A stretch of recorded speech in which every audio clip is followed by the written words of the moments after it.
and welcome back to Dirtbike Magazine's video series, The 20, where we take you up close and personal with all the 2020 motocross model machines. Today, we get our first chance to ride the 2020 Yamaha YZ450F.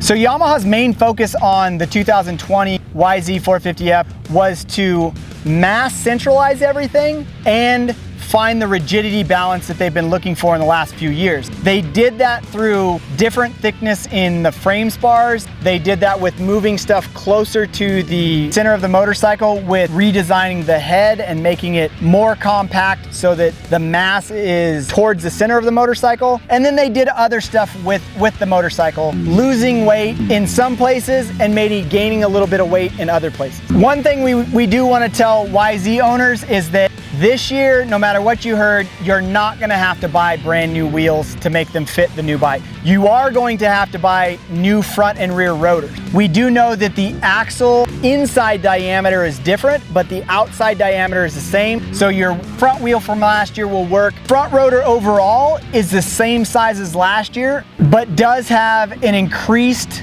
braking surface area, and the pads have been changed along with the bigger pistons in the caliper. And the rear caliper bracket has been changed to accommodate the new rear rotor size. There is more small changes throughout the motorcycle, but for all that information, you can head over to dirtbikemagazine.com. It's time to go ride this thing.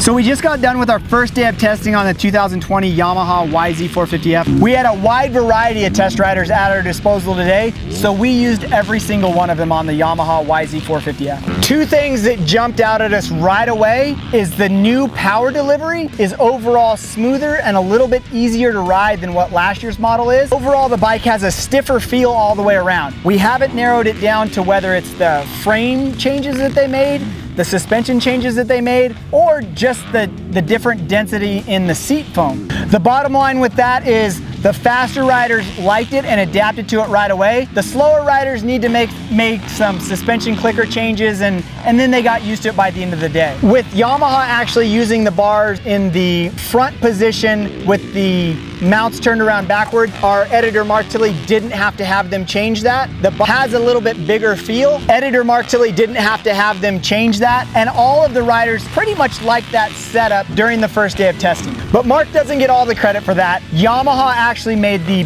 bar mounts 5 millimeters lower than last year. That might be some of the reason why the other test riders felt a little bit more comfortable that way as well. One addition to the motorcycle this year that we really like, Yamaha has the Power Tuner app and all that kind of stuff, but they also have an adjustment on the fly. You can change between two different maps via a handlebar mounted switch on the fly. When the bike comes stock, it comes with basically both of those are the same map, but they are both programmable. On our bike, the second map is a map that the testing and development department came up with. A lot of people call it the TP map.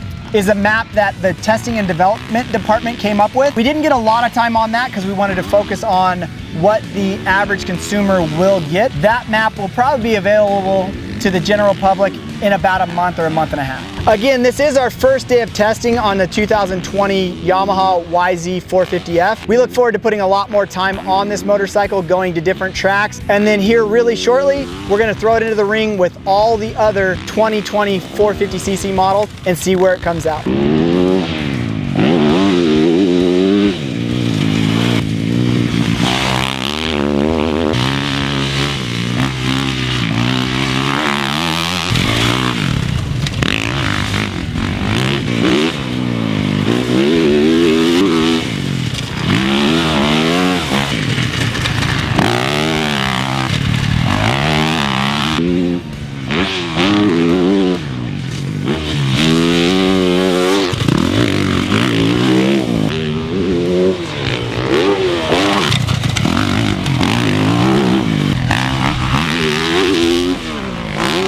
If you got a little bit more time and want to catch up on the other 2020 450cc models that we've done, click the video thumbnails now. Don't forget to hit that subscribe button to stay up to date on all the new video releases. And as always, head over to dirtbikemagazine.com for the latest off-road and moto industry news.